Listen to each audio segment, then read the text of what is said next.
music and so we have a good time. Hey, Josh, Rachel. Hey, What's going Nicole. on, everybody? How are you? Pastor Nicole is in town. Love being on Marcus and Joni here at Daystar. Got a quick idea, though. We're doing the Nicole Crank Show. And we're take Rag, get some bubble tea? Bubble tea sounds perfect, yes. Let's go. It's funny, you're doing your show and we're doing a live show at the moment. 2 shows in one. I love it. It's a little bit crazy. I feel maybe like I'm on the Muppet Show with everything happening doing 2 shows, but you guys got this, right? Yeah, absolutely. Let's I do think we this. do. Ladies, Okay. 2, 1.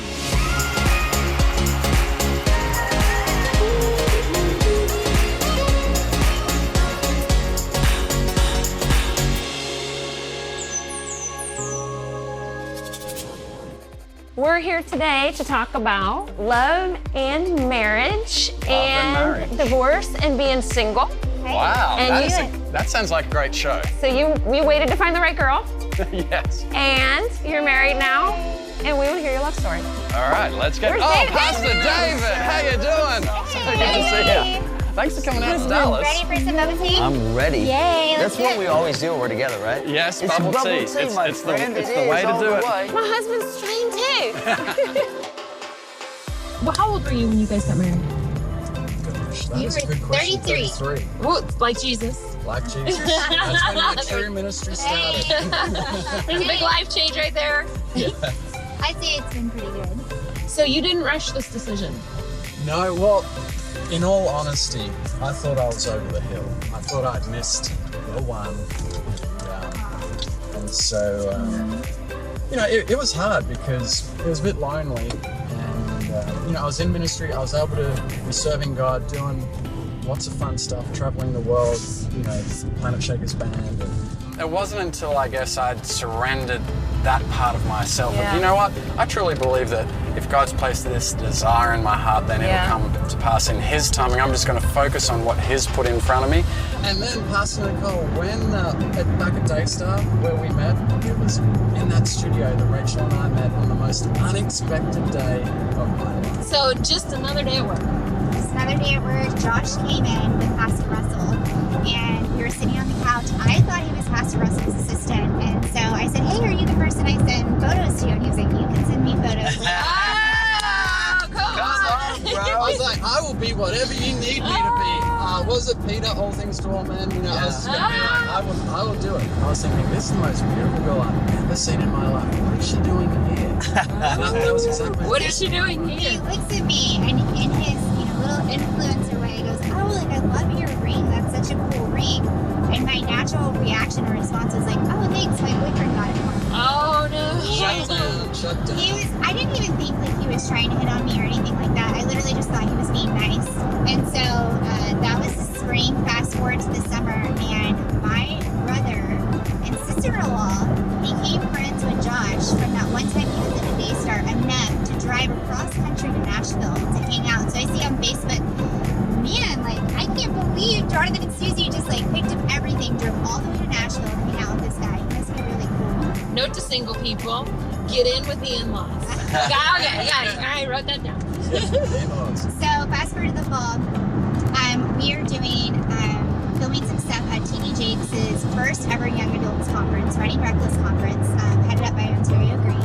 And I see that Planet Shakers is there, which Josh is a part of. And I remember thinking, man, I need to probably say hi to him, especially because he's friends with my brother. Hello. But you know when you meet someone in a green room or in ministry, just like very briefly, and it's that like awkward moment of like, should I say hi? Because if I go say hi and they don't remember me, then it's awkward. But if I don't say hi and they do remember me, then I'm rude. So I just feel like You're trying to figure out whether or not to put yourself out there. Exactly, and so And so was I, because I'm seeing this girl, and in my mind, she's off the market, but then she's walking towards me. I'm thinking, I don't want to be rude to my mate's hot little sister. What is her name? So I'm having the same thoughts, and I'm like, oh no, No, this wait. is total bad. So wait, you're telling me you didn't remember her name? Yeah, in that moment, and I didn't remember his name either. So I had to text my brother because I had his number, remember, from a long time ago, and I couldn't remember his name to look it up. So I texted my brother and I say, hey, who's your bald friend in Planet Shakers? Oh, no. He's at this conference and I should say hi. So he goes, you mean Josh? And I said, oh yeah, that's him. And so we connected, we said hi, and he goes, you should totally come to our concert tomorrow on Saturday night. Ooh. And I said, I would love to, but I've been working doubles all week. I'm exhausted, like I'm not gonna be able to make it. Shutdown number 2. Wow. So, okay. fast forward. Wait. So All Josh right. never quit swinging at the plate, is what I'm hearing. I'm really good at segmenting life, and so I never really saw her coming back into potential box. Oh, okay. So we got guys have boxes. That's all that we say. Segmented life. Yeah, we need, Pastor David, we need like a construct to, to put things in, put our life in, and help make things easier for us. So fast forward to next spring. I know this is a journey, but this is such a cool story at the end. I thought to myself, man, I need to be more social. And on Instagram, like, I go and like stuff, but I don't really engage, I don't really comment. And I don't even know why I did this, but I was like, I'm just gonna comment on the next 10 people that are in my feed, and Josh happened to be one of them. Thank you, Jesus. Thank you, Jesus. And I commented on his photo and I said, my little world traveling friend, like you're in a new city every day, because he was traveling the world with Planet Shakers, and he just constantly, a new airplane photo, a new city. And so he thought to himself, what did you think when I commented that? I thought, wow, that's my friend's hot little sister again. I'm gonna go to Such Christian thoughts. I'm gonna go to her Instagram page and see what she's up to. So I posted, I'm so excited to be going to Israel in 10 days. Josh sees that photo and he comments on it and he goes, shut up. I'm gonna be in Israel in 10 days. Do Okay. you wanna meet up for coffee in the old city? Wait, so you really were gonna be there in 10 days, or you like booked the trip real quick and responded? I was booking a ticket as I'm replying. I'm like, Tel Aviv. What do you know? So we connected on the details, and when we connected on the details, we found out that the day I was flying in was the day he was leaving. So we were literally going to miss each other by a few hours. Wow. And he was like, man, why don't you just come early? Your whole team's coming early. And I was producing this show back home, and I was like, this show is like my baby. I'm sorry I can't. And then with his cheeky Australian manner, he said, well, why don't you get a babysitter? I was like, I can't get a babysitter for my TV show. Yes, sir. She's coming out of that friend box. Yeah, well, because I had nothing to lose, I was like, well, just come early. Morning, and welcome to the Nicole Crank Show. Let's get right into it. Leash right here. Beautiful. Isn't that just how so many people get stuck? Anymore, you find yourself in some interesting situation. Okay, Nicole Crank's getting ready. Incredible. They might have your recipe, But they can't bake your cake. I believe God has put us together today by faith. Don't be scared of that mountain. I wanted to talk to you about the proven way to start your day.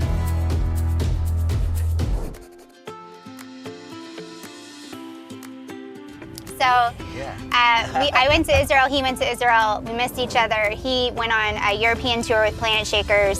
We texted a little bit. I came back from Israel and we were doing this big conference in Australia, and it was one of the first ones that we were doing. And my whole team was meeting around a table together, and we were just talking about different promotions and things we could do. And somebody on the team looks at me and says, man, I really just wish we knew someone Australian that we could ask, some of these questions to about culture. And I just thought to myself, man, this guy keeps coming up so often in life. And I said, well, I happen to know someone. And so I texted Josh and I was like, hey, can I call you really quick and ask you some questions about Australia? Hello.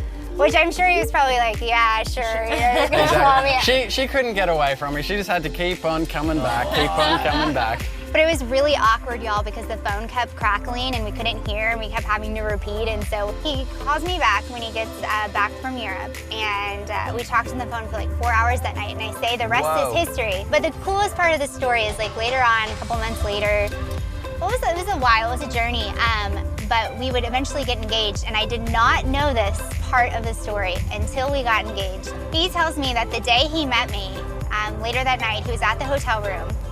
And this is the very first time. Remember when he complimented my ring, and I was like, oh, my boyfriend got it for me. And he went back to the hotel room and he said, I just found myself praying for you. And he just said a simple prayer. He said, Lord, I just really want to pray for this girl, and I just pray that the guy that she ends up with would just really love her and cherish her. And then he thought to himself, like, what am I doing? I don't even know this girl. This is so strange. This is weird. And kind of just like shook He it was off. praying for himself. He didn't even If know. I knew I was praying for myself, I would have prayed a lot longer, a lot more passionately, when he told me that, I went to the show calendar and I looked up the day that Pastor Russell came, all that time ago, and found out that 3 days after he prayed that prayer, I finally had the courage to end the relationship that I shouldn't have been in. And I joke around with Josh and I say, man, you cursed me. And he always says, no, I blessed you. But really, it was true. And it was like so neat to see how God kept connecting us and bringing us together and taking us apart over the course of the next year and a half. And by the time me and him had that phone call, I was completely healed, whole, moved on. It had been a year and a half since that relationship. And so I just think God is so cool like that. He whenever we walk in what he has called us to do, and we start living our purpose and we start being obedient to what he said, then he'll start so intricately and detailed putting everything together. You know, I think the problem is so many times we're content with settling for the good. And God is like, I have something so great for you if you just wait. Yes. And you know, so many people are waiting, and so many times we get stuck, especially girls. Well, is this the best it's ever gonna be? Yeah. You know, is this, maybe I'll never find anyone better than this. Yeah. But if the person you're with is someone who's not treating you right, who's calling you names, who isn't supportive of your hopes and dreams, who isn't encouraging you. Or even if you're in like but not love. Yeah. I mean, because like doesn't make marriage work. Even with David and I knew David for 5 months before we ever went on our first date. Wow. But when I met him, I definitely, because people are like, but I believe in love at first sight. Well, I didn't even have like at first sight. This really hurts my feelings. But it's not even necessarily his fault, but I had been in a relationship that had soured me. So I wasn't ready for him yet, but I think God knows when people have to warm up to an idea. So, you know, I just wanted to put that out there because I think a lot of people might have already met that special someone. It just hasn't occurred to them yet. Like, it didn't occur to y'all, like, it didn't occur to us. Even for me to just think about, like, you know, we were half a world away. Right. Like, God knew from the very beginning that he was preparing someone so perfect for me, so intricately detailed, put together, and he was all the way across the ocean. You know, real. he had to bring us together. And so, I mean, even that isn't too much for God. First of all, for anybody who might be thinking today that every relationship's perfect, let's clear that up. It's not. We have 10 times the fellowships. So if you're like, man, they're just all so happy and they go to bubble tea and there's no there's problem. a whole nother show on fighting. There's hot water in bubble tea. But you know, the fact is we do, like Rach was just saying, do you enjoy doing life with that person?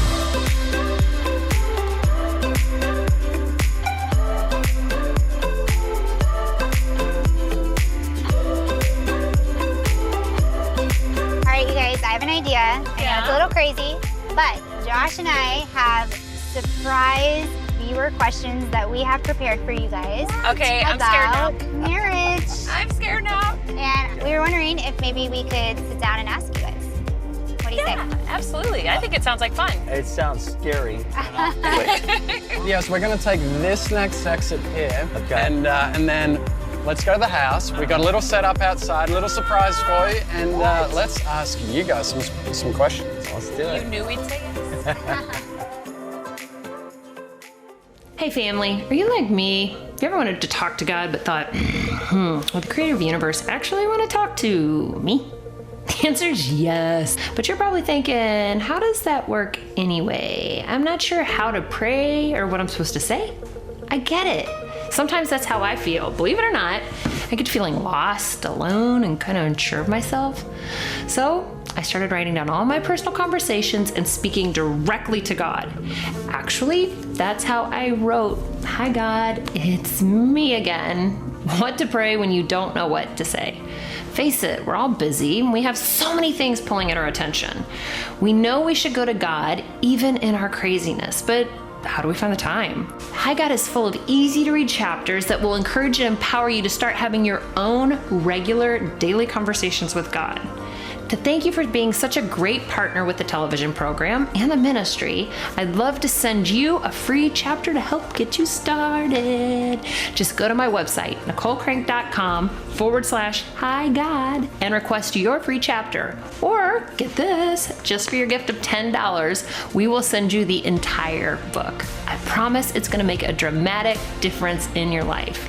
Either way, Don't forget to connect with me on social media and tell me all about your Hi God time. I'd love to hear from you.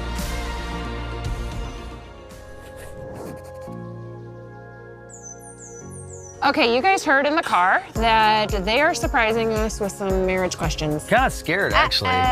Freaks me out. So, Rachel and Josh. Isn't this your show? How did she take over? It's a show takeover.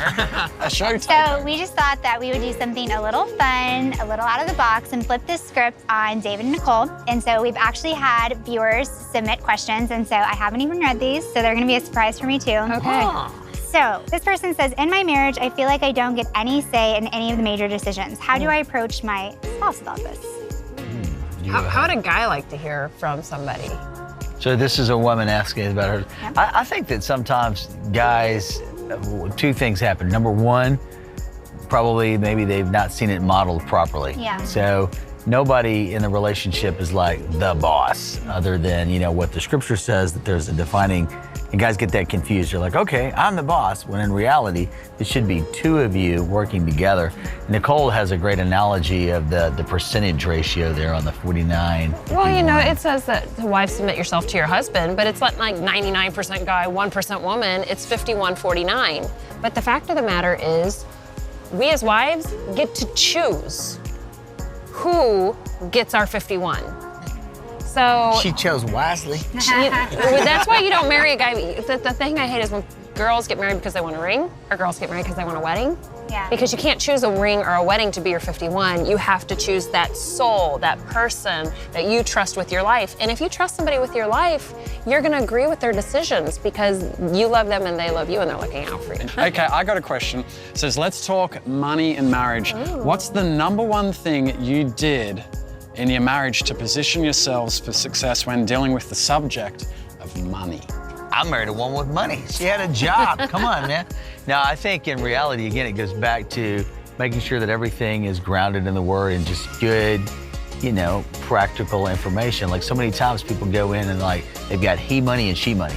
Money that he don't know about, money that she doesn't know about. And so then again, it gets self-absorbed there. Instead of coming together in one unit and go, here's our budget, we can't budge from the budget. The financial tension is what really does destroy marriages because you're just arguing about stuff that doesn't matter. So you gotta get that money, really does matter, and you gotta get that money thing right. We have a good rule in our household. So a lot of times, as we talked about, marriages will get in trouble because they're arguing over spending money. And we were just actually with one of our friends, and they have a joint bank account, and he got a text from his wife, who's, you know, was overseas, and she had bought in a big purchase, and he was like, whoa, my wife just spent $3,000, and she had bought something that he didn't know about, and then he was telling me how they got in an argument. So me and Josh's rule is if he wants to buy something, normally he doesn't want to buy something, normally he wants to give something away, which is awesome. Is I'll say, okay, spend 2 days, think about it, and if you still feel the same way, do it. Yeah. And so that's really helped us. So then that way we're not either one of us making emotional decisions, but we're, okay, this is what I really feel like the Lord wants us to do. That's really smart. Okay, next question. My wife and I have different thoughts about when to start a family. I want to wait a year to save some money, and she wants to get started now. How should we come to terms on that? Well, we say that you should date a year, which, for the record, we didn't do.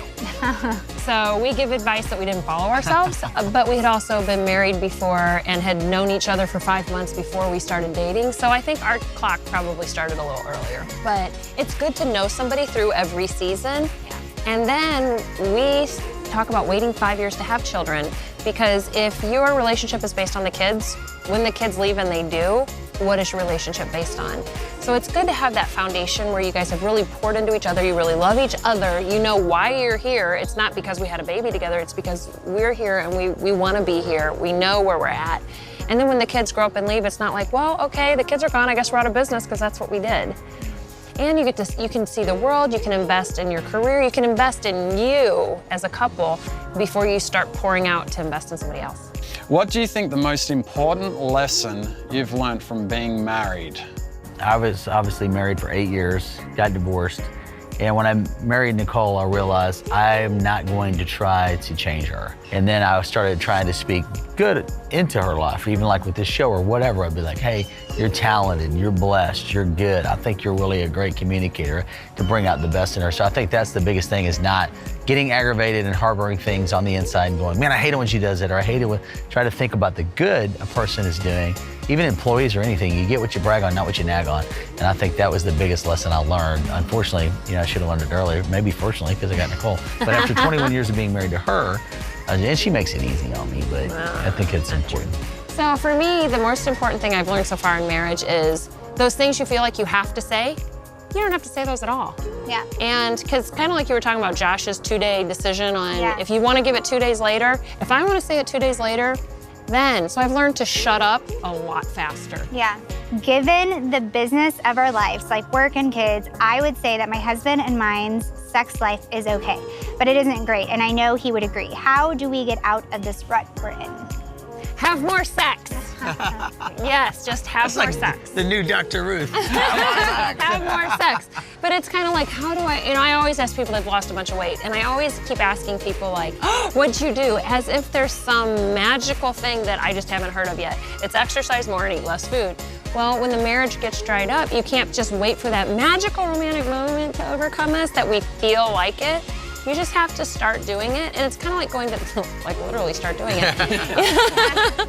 But it's kind of like going to the gym. You don't want to go, but once you start going, it feels really good. Your body just has to remember. Your body was created for this. Yeah. And so your body just has to remember, oh, wait a minute, I like this. Yeah, something that I always like to say is it's easier to act your way into a feeling than feel your way to an action. Because you're never gonna feel like doing it when you're busy, you've got kids, you've got this, you've got that. But when you start doing it, start acting on it, then you're gonna start having those. Is my face red? And all the men said, amen. Thank you, Jesus. Like, everybody's like, if you watch the Nicole Brink show, it's awesome. Moving it along, how can I stop from feeling wrong and dirty about sex with my spouse? That's a good question. You know, that is a really good question, especially for people that were raised in a Christian lifestyle, because you're just told, so much sex is, until you get married, it's wrong, it's wrong, it's wrong. So you go from not ever, thinking about it or wanting to do it, or just like trying to keep that away. And then it's like, oh, okay, now I'm supposed to do this all the time. And so it's like, I feel like you have to retrain your brain almost. And there's scripture for it. There's scripture for everything, which is what the amazing thing about the book, right?